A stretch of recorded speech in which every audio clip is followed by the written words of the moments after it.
di sini aku akan menceritakan sebuah biografi, di mana biografi yang akan aku ceritakan kali ini adalah biografi dari seorang tokoh pahlawan. Beliau ini adalah seorang tokoh pahlawan yang masih muda, tampan, dan juga gagah berani. Biografi yang akan aku ceritain kali ini adalah tentang Kapten Pierre Tendean. Pasti dong semuanya gak asing dengar nama Pierre Tendean, soalnya kan dari zaman SD, SMP, sampai SMA kita belajar tentang sejarah, di mana dalam mata pelajaran sejarah ini membahas G30S, di mana Kapten Pierre Tendean ini adalah salah satu korban dari kejadian G30S. Simak yuk ceritanya. Pembahasan pertama, kelahiran Pierre Tendean.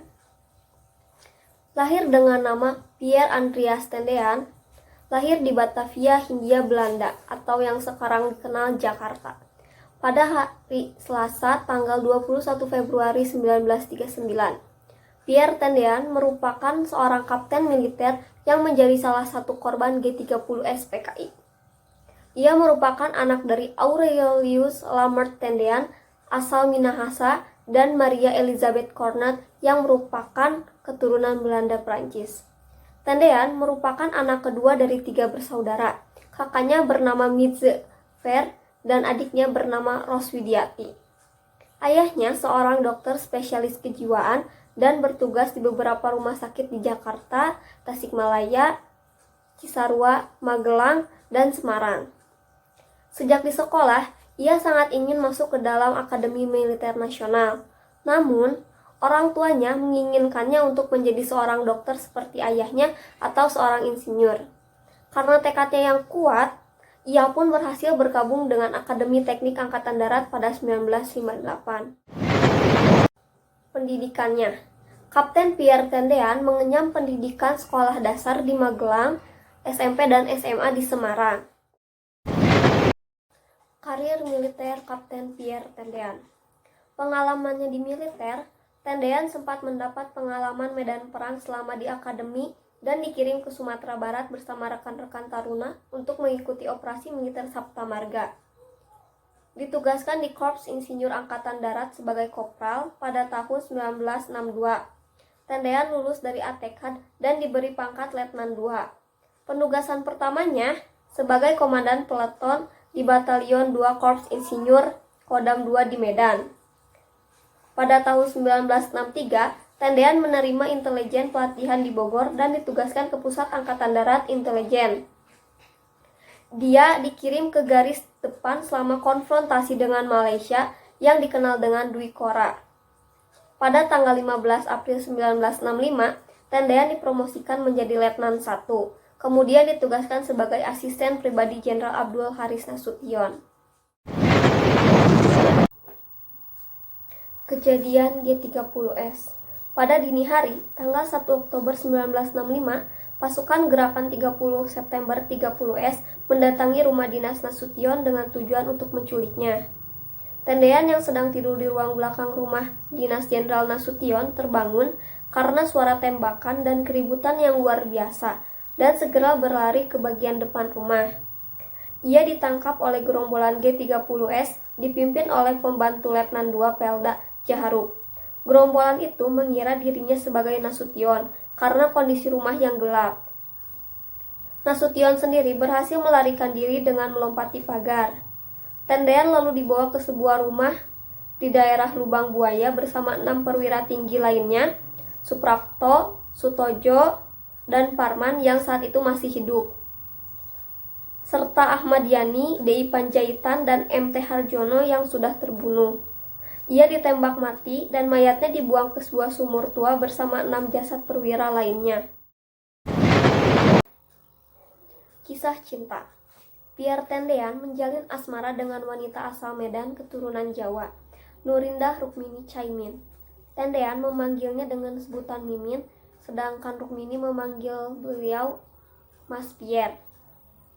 Sosok gadis berambut hitam ikal dan bermata besar itu tak bisa hilang dari benak Letnan II CZI Pierre Tendean.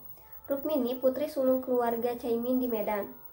Pierre dikenalkan kawan-kawannya pada gadis ini. Ada getaran di hati mereka berdua.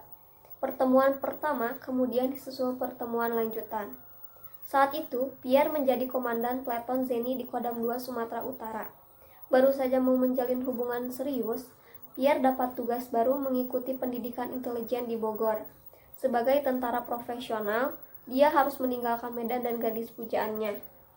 Dari sejak menempuh pendidikan di Akademi Teknik Angkatan Darat ATKAD, Pierre Tendean sebenarnya sudah jadi idola para wanita, sampai-sampai digelari Robert Wagner dari Panorama. Demikian ditulis Dinas Sejarah TNI. Tak terhitung gadis yang mau menjalin asmara dengannya. Namun, Pierre agaknya bukan tipe playboy yang modal ganteng lalu senang gonta-ganti pacar. Keluarga tak pernah dengar Pierre berhubungan dengan wanita.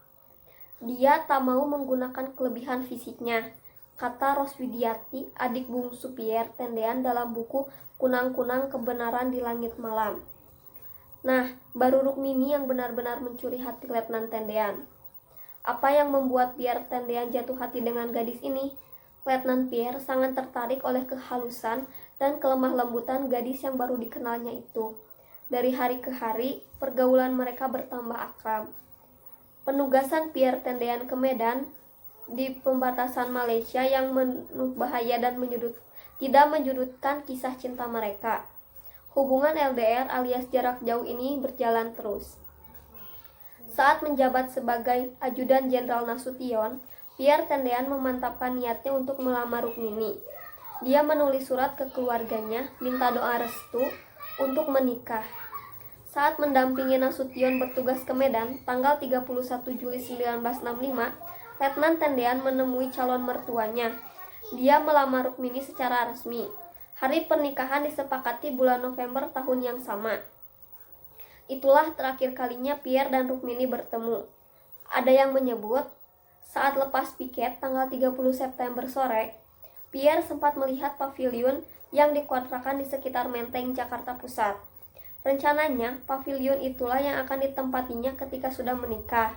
Letaknya dicari yang tak terlalu jauh dari kediaman Jenderal Ahanu Sution.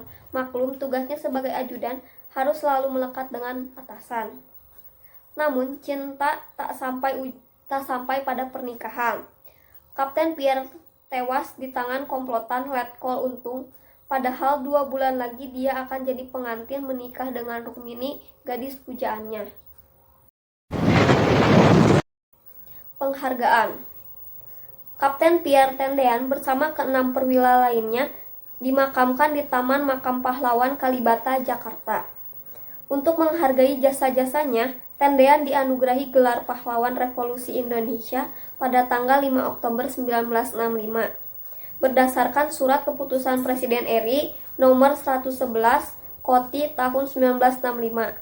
Pasca kematiannya, ia secara anumerta dipromosikan menjadi kapten. Sejumlah jalan yang dinamai sesuai namanya termasuk di Manado, Balikpapan, dan di Jakarta. Nah, begitulah biografi dari Kapten Pierre Tendean. Beliau merupakan sosok yang sangat patut untuk dikagumi. Selain tampan dan masih muda, beliau juga memiliki rasa nasionalisme yang tinggi. Dia sangat profesional dalam menjalankan tugasnya menjadi ajudan dari Jenderal Ahanu Sution. Dan kisah cintanya juga sangat mengharukan, berakhir tragis ya, gara-gara kejadian G30 SPKI. Padahal sebentar lagi Kapten Pierre mau menikah dengan Rukmini. Sekian cerita biografi yang dapat aku sampaikan kali ini. Semoga kurang lebihnya dapat dimaafkan karena aku juga masih belajar. Wabillahi taufiq wal hidayah. Wassalamualaikum warahmatullahi wabarakatuh. Dadah.